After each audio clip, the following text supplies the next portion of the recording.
Welcome back one and all to another video here on the channel.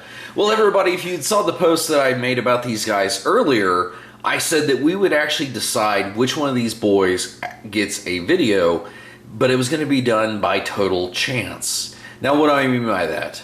Well, let's rewind a little bit back to the beginning of the year, and if you guys have noticed throughout the majority of the year, I've actually kind of been running a little bit of an experiment by letting you guys have the decision-making ability as to which video got made.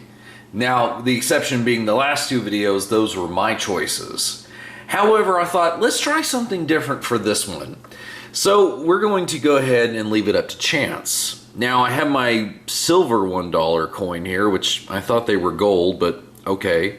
I'm not a coin aficionado. For our boy Sideways, he will be represented by heads, which kind of seems appropriate since in Armada, this guy had like 3 different heads. So, again, very fitting. Now, Sky-Byte, on the other hand, will be represented by tails because not only does our boy have one, but also it seems appropriate since there's a beast on this side of the coin. Alright, so the way we're going to do this is we're not going to do just one coin toss. We're actually going to do the best 2 out of 3. So, with that being said, let's go ahead and...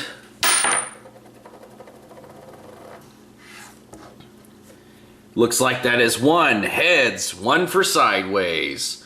Alright. And number 2? Oh, we got 1 for Sky-Byte.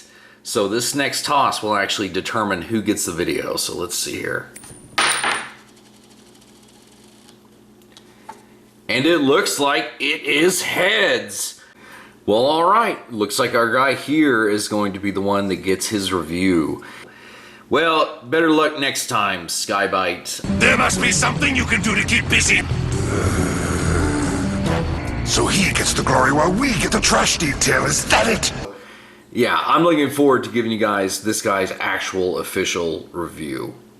Now, if you do notice the background behind here, some of you may recognize which one this is. Some of you may not have a total idea, which, to be fair, it's actually a guy that's been out for a long while, and I just got the re-release that they did like at the beginning of the year. This is actually for the Studio Series Ultra Magnus. So I thought, as a little bit of an ending to this video, why don't we just look at a few things that I've actually really enjoyed about this Studio Series. And I love the fact that this guy is like a legit car carrier that can carry 4 decent sized Autobots. You see that we've got both Sideswipe and Sunstreaker, but we've also got the Studio Series Bumblebee along with Hot Rod over here.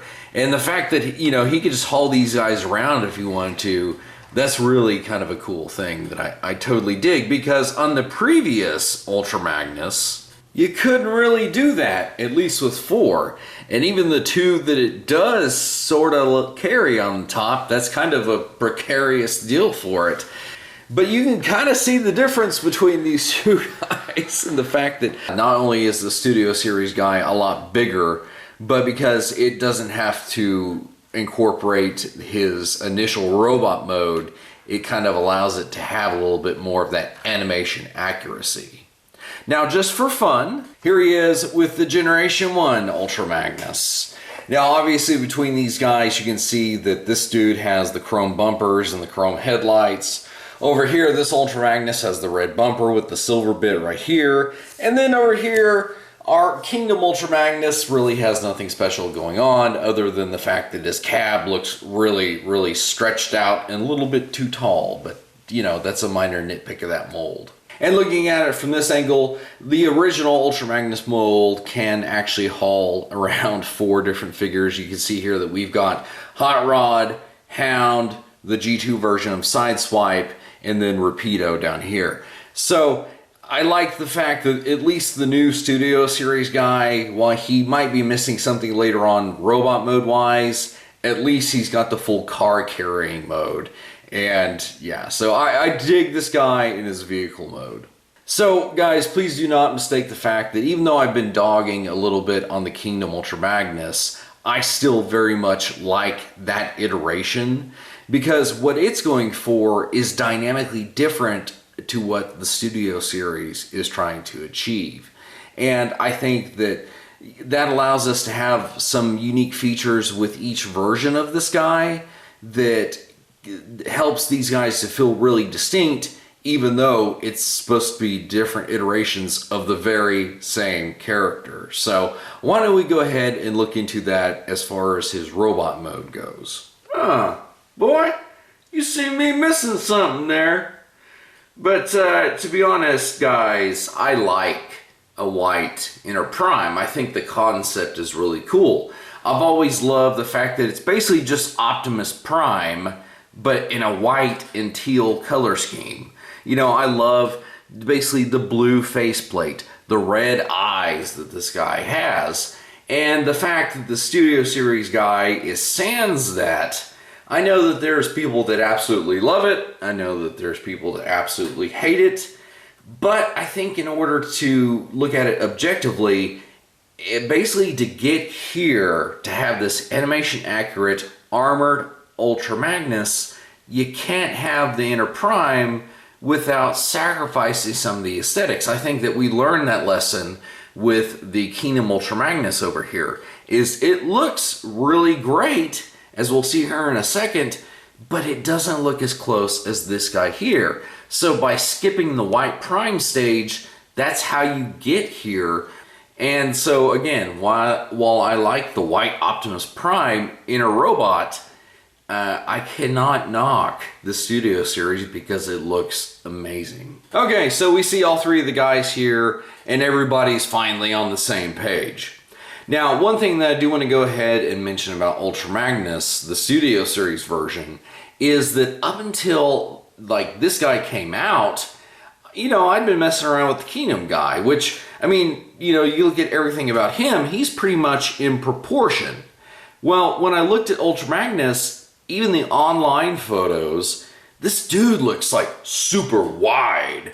And I was like, man, and later on when I got to mess with my friends before I bought my own, I mean, just even in hand, this boy feels like wide, like not fat, just the dude's like, woo, brick house. And you know, I mean, even the old G1 version over here, its proportions are not fantastic, but he doesn't even feel as wide as the Studio Series guy.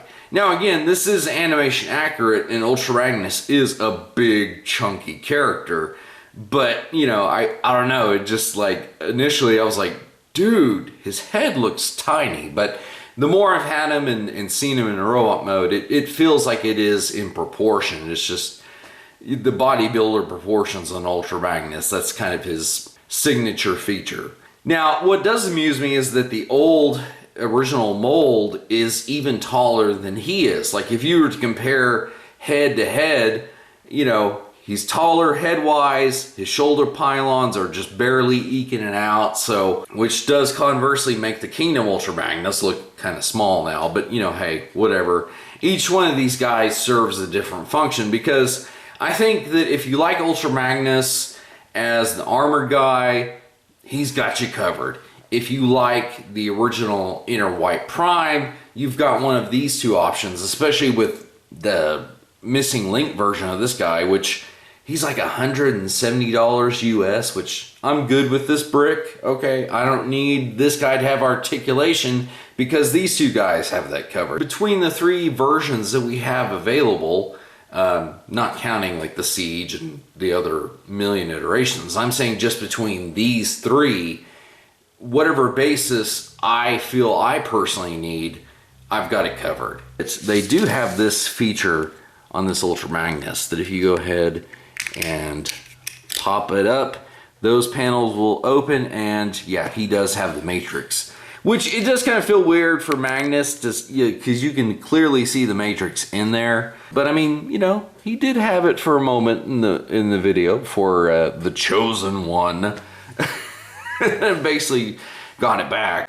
I do love the articulation in both hands of these guys. Like you can see here that they're both doing like the pointing finger, like doing the roll out command. And that's a level of articulation that I like. It's something small but I do appreciate it because like Ultra Magnus, there's that one scene in the movie where he like points. So the fact that you can do that with these guys, especially, you know, it's not surprising being studio series, but that's kind of awesome. So to actually finally wrap things up, I did want to go ahead and address Ultra Magnus's blast effects because he does come with the Omega Supreme fire tree, but the way that it's done up is you can see that it not only is it yellow, but it's got these smoky gray bits in the blast effects as well, which is kind of interesting, but I guess to match the animation that kind of fits a little bit. But I'm just still so amused that even the studio series are still doing this because you guys know I love photography. However, just like Omega Supreme, he doesn't just come with the one fire tree. He does come with the 2 additional fire bits like this one right here, so he can share one with his friend.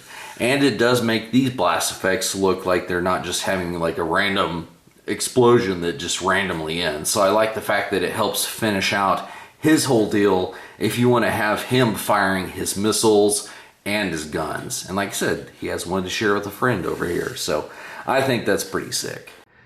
So really, with that being said, that's all I have to show you guys with the Studio Series version of Ultra Magnus, a guy that I totally dig, as you probably picked up on.